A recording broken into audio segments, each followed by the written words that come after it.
everyone, Christine is back. Today we are going to be ranking. We are going to be reviewing hidden ableism in job descriptions.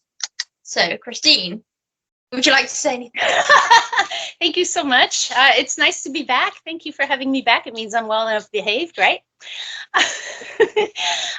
Okay, so we're going to review some ableist language and some also not necessarily ableist, but questionable language in job postings.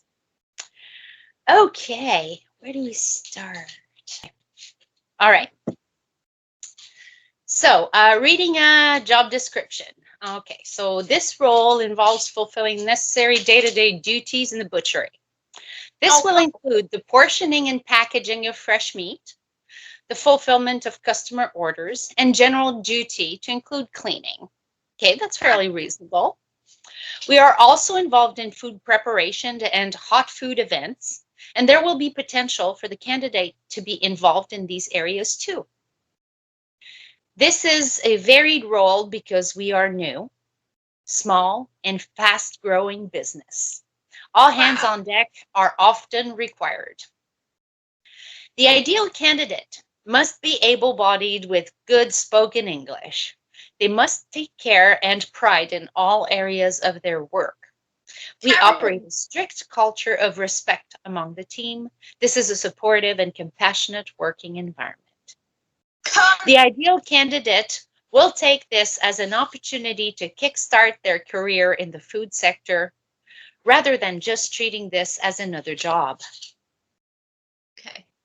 Well, 25 hours per week, minimum wage plus $1 an hour, flexible working hours. Additional support provided by our training partner. 50 hours of employability skills online training courses. Access to over 600 online training courses to support your outside of work learning. Job placement employability support, including interview training and mock interviews. Loan of a laptop to help with training. Lastly, if you don't get a job with us at the end of the placement, we offer support through a network of recruitment companies in multiple sectors to assist you in finding a permanent role elsewhere. Okay. I mean, the first thing that sticks out is like that. I think they said the ideal candidate must be able-bodied. I don't know what the laws are in the UK. Here in Canada, I would personally flag that, and I would say the ideal candidate must be able to perform the following. So again, the job description should probably describe what the person is expected to do rather than defining what kind of body you have to have.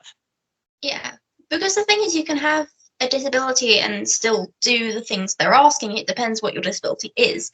And crabs, as well as that, I mean, it's a butchery thing. I'm sure there are things you can do in a butcher's if you struggle to do some other responsibility. I think it depends. It was really interesting because I was one of the questions I wrote, because I have notes, I was like, is it okay for a job description to say that the person must be able-bodied to do a job if the job requires them to be? It sounds confusing because certain jobs would say that, you know, you can't necessarily physically do them if you have a certain condition. So that was something.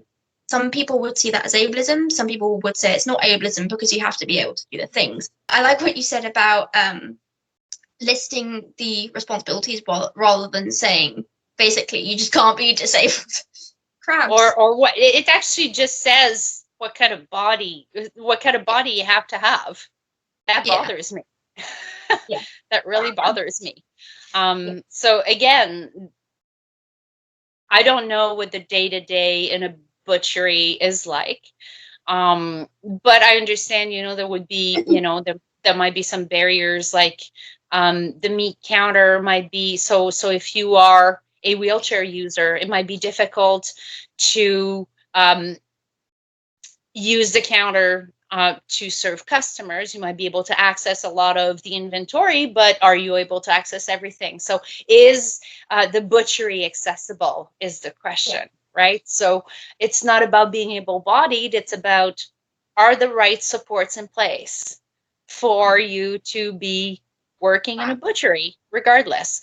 I mean, there are things like, for example, me with a service dog, because it's food prep, I would be disqualified, and understandably so, right? I completely understand that my dog should not be in a food prep area. I'm in full agreement of that. So that would be a very reasonable barrier. And honestly, as someone with a service dog, where you are, it's called an assistance dog. Because it's a food prep area, it's very reasonable to expect that there would be no support animal or assistance animal or service animal or guide dog in the area. Yeah. Right. Anything else that stood out? Sorry, I'm interrupting you. Like, sorry. No, crabs.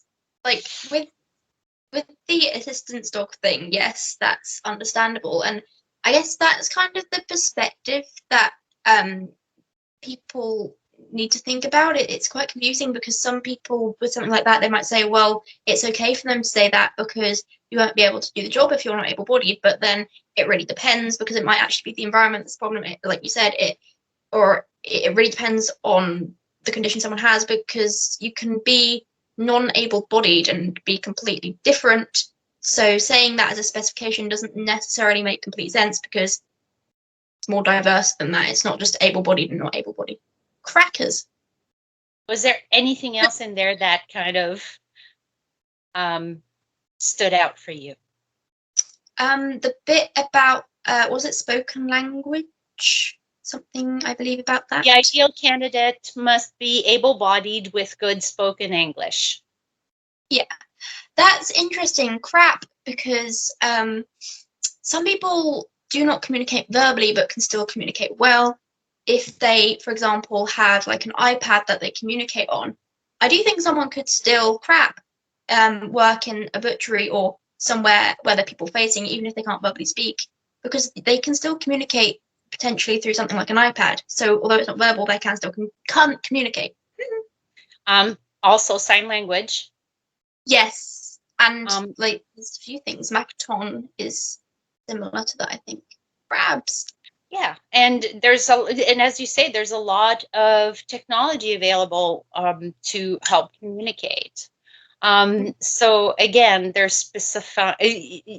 specify a language, which I understand, but I think the primary things, like, are you able to understand what the person is ordering? Are you able to weigh it? Are you able to say yes, thank you? Are you able to say how much? Are you, like, basically, is there a way for you to communicate that would be more appropriate?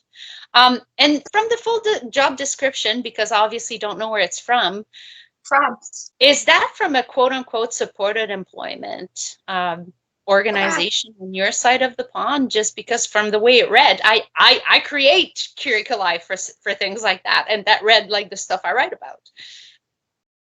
I'm not 100% sure if it's supported, but they do, as it said at the bottom, like offer training, and they do have flexible working hours. That's one thing I thought was good. I was like, yes, flexible. But yeah, I'm not entirely sure, but they do offer training. Crap, because that's what it said in the description. So it's training, but it's it also says, so to me that reads like it's either a corporate placement, so a large, a large organization like a grocery store, or it's a placement organization with a lot of contacts. So that's how it reads like to me. So pretty good. Okay, so you saw those things. Anything else in there? Beans, crabs that you saw that could be problematic? Crabs. I mean, crabs. I'm looking at my notes. I personally did not see anything else wrong with that. We've pretty much highlighted the same. We spotted the same things. Yeah, that's all that I actually wrote down as well. So yes. Okay, crabs. perfect. Okay.